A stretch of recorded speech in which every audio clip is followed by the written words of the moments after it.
Comment sommes-nous devenus ces tout petits pays? Grâce à la conférence de Berlin. Vous voyez, les colonisateurs venaient en Afrique depuis plus de 700 ans, en commençant par 300 ans de présence portugaise, suivis de 400 ans d'autres colonisateurs. Ils arrivaient en Afrique de manière très désordonnée. On entendait parler de ce continent incroyable qui avait tout ce dont nous avions besoin, et tout le monde faisait ses valises et courait vers l'Afrique. Alors vous voyez, monsieur, le français ici, il a volé à l'Africain.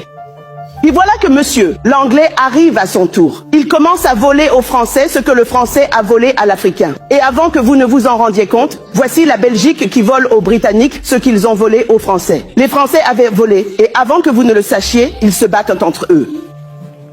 Ils se battent pour savoir comment se partager le butin pris à l'Africain.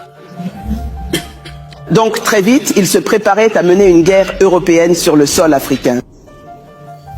Le chancelier d'Allemagne de l'époque, Bismarck, réalisant qu'il s'apprêtait à déclencher une guerre européenne sur le sol africain, a appelé son complice, qui à ce moment-là semait le chaos au Congo, le roi Léopold. Il a dit, rassemblons tous les colonisateurs, rencontrons-nous à Berlin, en Allemagne, organisons-nous pour pouvoir piller efficacement ces singes. C'est ainsi qu'en 1884, de novembre à février 1885, les colonisateurs se sont réunis à Berlin. Pas pour l'observer. Avec cela, l'Afrique a prospéré.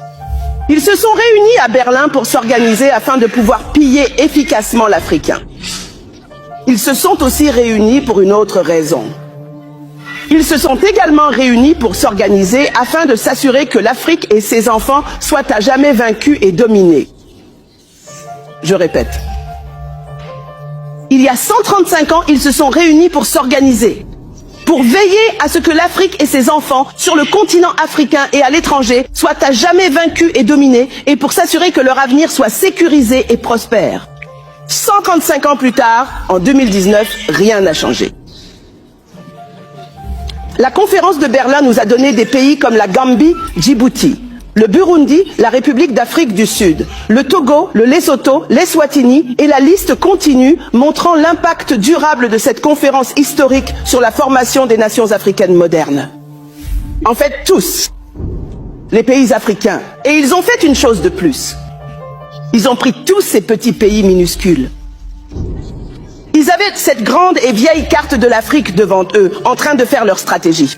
Plus les royaumes étaient puissants, plus ils s'entendaient, plus il y avait de pays qui en sortaient, et plus il y avait de langues qui en sortaient. Imaginez-vous en train de conduire depuis la Zambie. Vous parlez anglais. Et très vite, vous êtes en Angola, vous parlez portugais. Et très vite, vous êtes en RDC, vous parlez français. Très vite, vous êtes en Guinée équatoriale, vous parlez espagnol. Très vite, vous êtes au Cameroun, vous reparlez anglais. Au nord du Cameroun, c'est le français. Très vite, vous êtes au Nigeria, c'est l'anglais. Qui fait ça? Tout cela a été conçu pour causer la destruction maximale d'un peuple.